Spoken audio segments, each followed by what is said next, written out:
Hi guys, welcome back to the channel. So I wanted to talk about Dr. Phil, and he's really been making the rounds in recent days.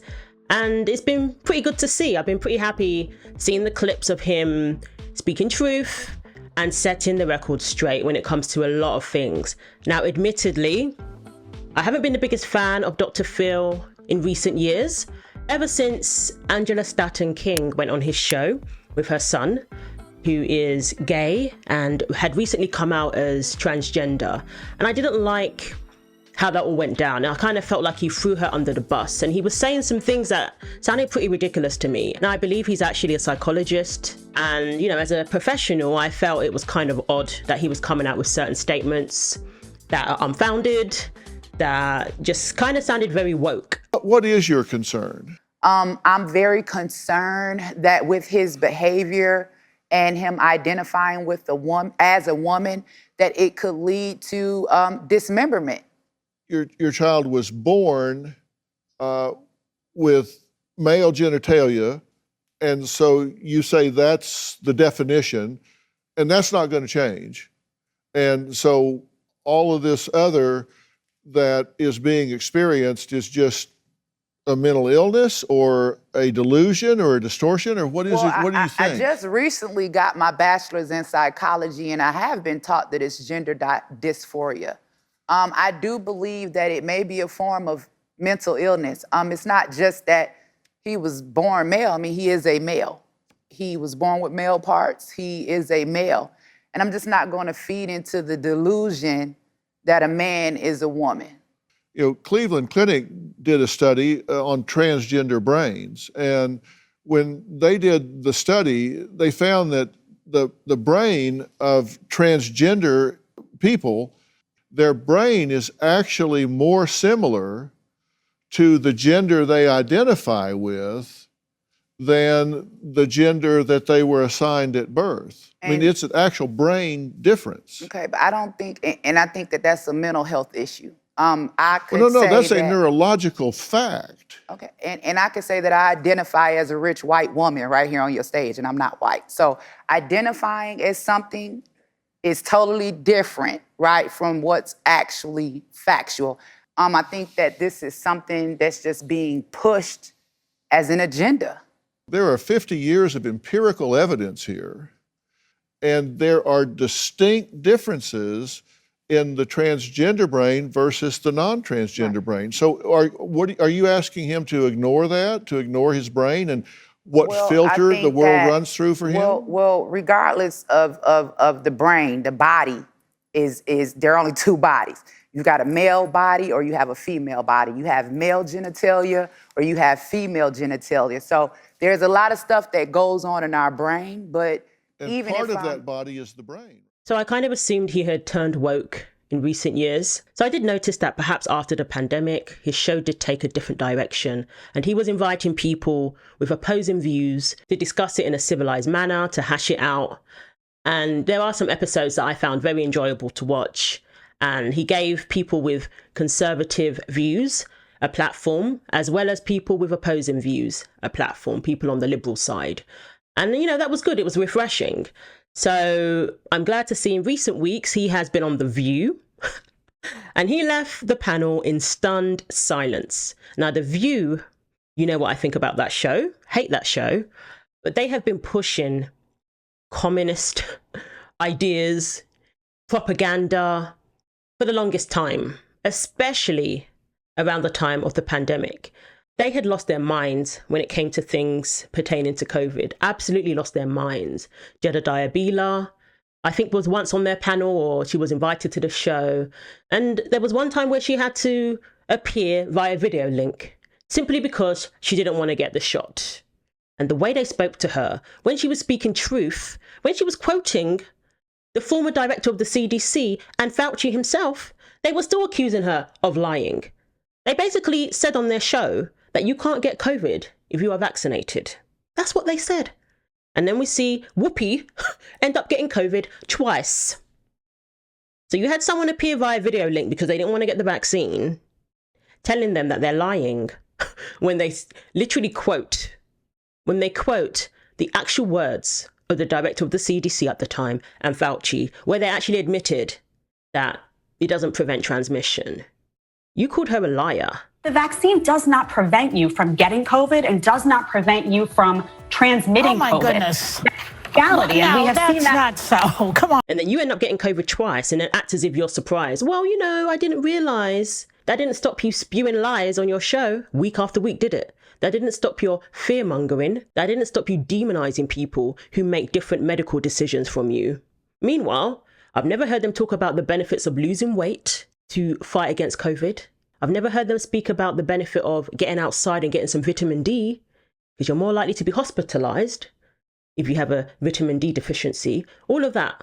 Never heard them speak about that. So Dr. Phil was on their show recently and had them in stunned silence when he spoke truth about the effect of the COVID response on children. Like 08, 09, smartphones came on and kids they stopped living their lives and started watching people live their lives. And so we saw the biggest spike and the highest levels of depression, anxiety, loneliness, and suicidality since records have ever been kept. And it's just continued on and on and on.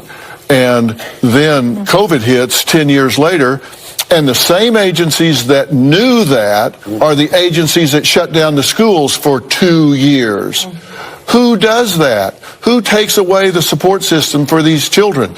Who takes them away and shuts it down? And by the way, when they shut it down, they stopped the mandated reporters from being able to see children that were being abused and sexually molested, and in fact sent them home and abandoned them to their abusers with no way to watch, and referrals dropped 50 to 60%. So there was also a pandemic going on, and they were trying to save kids' lives. Remember, we know a lot of folks who died during this. So it wasn't, people weren't laying around eating bond, but, well, you know what? We're lucky. Maybe we're lucky they didn't, because we kept them out of the places that they could be sick, because no one wanted to believe we had an issue. Are you saying no school children died of COVID? I'm saying it was the safest group. They were the less vulnerable group, and they suffered and will suffer more from the mismanagement of COVID than they will from the exposure to COVID. And that's not an opinion, that's a fact. Well, Phil? Absolutely love that clip. And what I love the most is the clapping from the audience, because they love to keep their audience members in check. They get their audience members to clap for false information, for propaganda. That's what their audience members usually clap for. So they were shocked and stunned that their audience members were clapping for Dr. Phil and the truth that he spoke. You see the hyperbole that they spew. That's what they rely on, hyperbole. They're trying to save lives. They're trying to stop children from dying. When the reality is, COVID was a cold for most kids. The fact is, like he said, they were the group that were the least vulnerable, even when they were exposed to the virus. Of course, they're going to say they were trying to save lives, or you don't think any kids died from COVID. Of course, they're going to ask that question to try and act as if he's heartless and he doesn't care about any deaths that may have occurred. And what sort of question is, so you're saying that no kids died from COVID? When did he say that? Kids have also died from flu. People have also died from a cold, believe it or not. But that doesn't mean that the response to COVID was proportionate. That doesn't mean that the response was appropriate. All it did was make kids more vulnerable. The states that had the strictest lockdown, the strictest rules, were the ones who had the highest deaths, the highest death rate. Or at least the death rate wasn't significantly lower than the states that opened up sooner, like California, Florida. The death rates were comparable. So what was the point? What was the point of making sure that businesses never recovered, never came back? When I visited Portland, I was blown away that some of our favorite restaurants, some of our favorite bars were gone, never to return again. Was that worth it? And then we look at the effect we've had on our children. We have children being sent to speech therapy with masks on. Children who already have issues with speech, reading, they're now going to school masked, or not being able to go to school at all. At home with parents who already have to continue working from home. And somehow they're supposed to be able to homeschool as well. And you think there's not going to be any repercussions? Is a new report apparently about the difference between how red states and blue states handled COVID and who did a better job? No kidding. And blue states getting a failing grade when it came to their response on the COVID pandemic. A new study finding that New York, California, New Jersey, and Illinois, which had the harshest lockdowns, remember, had the worst death rates. They ruined education for kids and they destroyed businesses. While Utah, Nebraska, Vermont, and Florida, some of the states that got very high marks.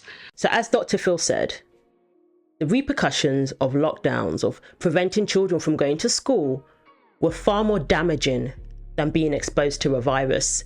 But all people like The View have is hyperbole. Whoa, we're preventing deaths. No, you're not. Number one, those things didn't even work. Those things did not significantly reduce the death rate. In fact, the states that opened up, people were fine. People got on with it. The countries that didn't lock down, like Sweden, they were fine in the end. All these people who got themselves, locked themselves away, got the shots and everything, have since had COVID, which we knew was inevitable. Just like many people end up getting flu. Many people end up getting all sorts of viruses. But in this particular one, they seem to justify basically ushering in communism, practices that are similar to that done in communist countries, under the guise of saving lives. So no one can argue with it because it saves lives, right? They censored people. They deplatformed people. They demonized people and said that you're spreading misinformation. Has The View retracted their statement about not getting COVID if you get the shot? Have they apologized to Jedediah? Have they apologized to her? And what's scary is they're still pushing the same old propaganda. They're still pushing it. Another thing Dr. Phil has been doing is speaking the truth on gender-affirming care. It's interesting they choose words like gender-affirming care. That's interesting that they call it that, but really what they're talking about is hormonal therapy or sex reassignment surgery on children. And in fairness, the American Medical Association, the American Academy of Pediatrics, the American Endocrine Society, or whatever the exact name of that is, all of the major medical associations have signed off on this, Joe. They've signed off on it. And I have never seen those organizations sign off on anything with less information as to whether or not it does long-term harm of anything in my life. And when I ask about that, when I bring that up, then they immediately label you as transphobic. And I thought that the deal was first do no harm. And all of the European countries, Sweden, Norway, they've all stopped doing it because they say, we cannot say in good conscience that this does no harm. Because what has happened is an ideology and a cult has taken over, and facts, research, do no harm, that's been thrown out the window because this country is bowing to an ideology. This country is bowing. It's changing the structure and the values of the country from the core outwards. It's changing and restructuring the values upon which this country was based on. Now, we're okay with experimenting on children and calling it care. And anybody who questions that is immediately demonized and shut down. Doctors who question it, they try to discredit them. They use, again, hyperbole. They misuse the word genocide. The more mental illness we're seeing in recent years, the more depression, the more unaliving we're seeing in recent years. Our young people are more messed up than ever. And what happened in the UK with the Tavistock Clinic, they were attributing other conditions, other mental disorders to gender dysphoria. Turns out some of these kids simply had depression. Some of these kids had autism. And they weren't dealing with that. They were saying the answer is to put them on hormones. The answer is to mutilate them, castrate them chemically and physically. Apparently that was the answer. In hindsight, they now realize that that was a huge mistake, and kids have ended up having irreparable damage done to their bodies. But the US is still on this, and I believe that has a lot to do with our current administration. There's not a huge body of literature about the transgender population, and that's the problem. And what literature is out there suggests that you get, and this is what you see from the European countries, they've done study after study from these suppressive hormones compared to doing psychotherapy, and there's not much difference. If you do psychotherapy, you can ease the depression, you can ease the suicidal tendencies with psychotherapy without doing the irreversible things. They say, well, you can reverse those things. No, that's not true. There were people who were in their 40s who did all of that. One of the stars of What is a Woman, Matt Walsh's What is a Woman, in her 40s, she did that and is now living as a man, but says in no uncertain terms that there is regret there. So don't tell me that a child can consent to doing irreversible damage to their body. And with this whole gender dysphoria, they could encourage people to seek counselling. They could encourage parents to talk to their kids and, see what's really going on. They could encourage that, but they don't. They encourage secrecy. They encourage people to pursue doing irreparable damage to their body, which isn't as effective as they make it out to be. So let me know what you think. Thanks for watching. Take care of yourselves, and God willing, I will see you in the next video.